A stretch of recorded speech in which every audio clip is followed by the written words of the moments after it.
All right, we have Halifax Wanderers head coach Patrice Gheisar here. Mitchell, we'll let you kick things off again, and then if there's any follow-ups, we'll go back to Zoom. Go ahead, Mitchell. Patrice, so close again. How do you try and keep the group positive when the performances obviously are there? They're good, but the results just keep, eluding you. Yeah, I mean, there's nothing we can do about it, Mitchell. I don't want to sound cliche, but we got to keep learning and keep moving forward. You have to recognize that, the past 7 halves we've played have been really, really good football. The positive today is we won down 1-0 and we made it 2-1. So, it just depends on our mindset. Did we drop 2 points or did we take another step in the right direction and gain the point? Obviously, Mitchell, if we're, and I said this last week, if we're 6-0 and you tie that game, you're not feeling that bad about it. But it's what we did earlier in the season that makes this damaging. But the guys have worked hard and, I thought there were some really good sequences. And listen, Forge is a good team too, Mitchell. So we have to take responsibility for being better at that very last moments. But at the same time, Forge is a team that doesn't take their foot off the pedal and is a reason they've won this league 4 out of 5 years. You mentioned some good sequences in attack today. We saw things click quite well. Mass finally gets his goals against Forges. Kind of always seems to be the case, but Giorgio's getting into space, playing some good balls. Clem's beating guys down the byline.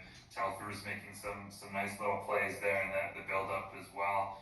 Your thoughts on that group and how it's really starting to develop and showing really well today? Yeah, for sure. I was really proud of them. Listen, they won that 1-0, and you could put your head down. What became, I don't know how many minutes it was, but I would say it felt less than 5 minutes, Mitch. That we came back. Yeah, 3. So we came back and scored. So that tells me that we have belief. You can't just scream from the sideline saying, "Hey guys, don't stop playing." But the guys have belief, and you're right. Telfer's getting more and more comfortable with the group.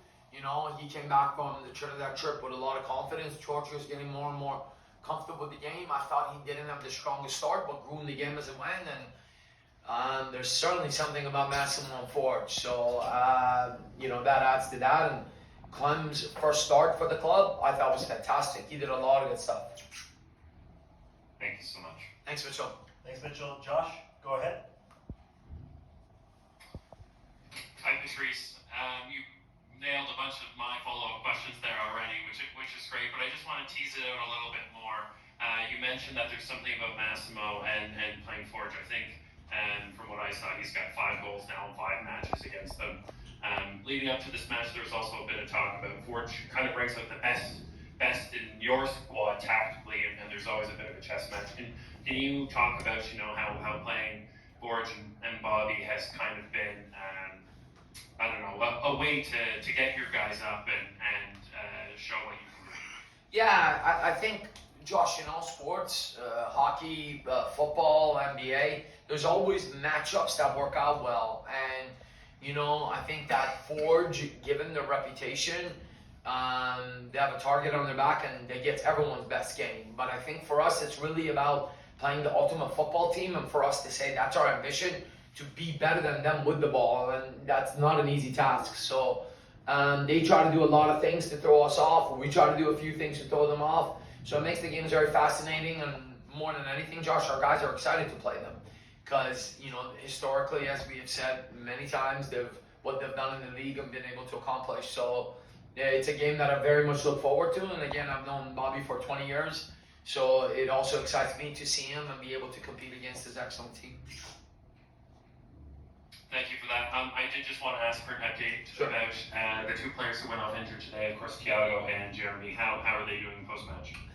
We don't know yet. Hopefully, we'll find out more tomorrow. But neither of them are really able to move a lot. So we will see tomorrow. Hopefully, they're doing well. Okay, one last thing. I know Sure. in your pre-match press conference, you noted that Dan Nimick was available, I think was the word. Yeah. In the thing that was put out today, it said that ultimately it wasn't clear. Can you just confirm whether it was a last-minute thing that came up, or? Yeah, it was a last-minute thing. I think where we are right now, Josh, we got to think about today, obviously to win, but at the same time, is it worth potentially losing them for 6 games? So I think this will get him across the finish line and have them completely cleared. And at the same time, Josh, I also think I want to highlight that I feel confident. Our staff feels confident with Julian and Kel. So, you know, to bring him in when he's not 100% and potentially put him at risk is also a discredit to all the work that Julian and Kel have done over the past few weeks. That's a very fair point. I know last match, for example, Kale took a much larger role in distributing the ball. Yes. How did you overall feel like the duel the last stretch of games? Yeah, to be honest, Josh, I'm thinking when we start hitting our stride, when we start gaining more and more confidence, that's going to be a difficult decision between the three big guys. So each of them have a unique asset and other things that they're good at. So we just have to continue to rotate them and find the right combination. I do know that Julian's locked heavy minutes, and hopefully we can get Dan back for next weekend and look to rotate some guys. But one day at a time, one game at a time. But, you know, I thought Julian also last game was one of his strongest games. And I feel like I've said that in the past 3 weeks on a consecutive week, which means he's growing more and more. Awesome. That's all for me. Thank you. Thanks, Josh. Thanks, Josh. Thanks, Coach. Thanks, everyone. Thank you.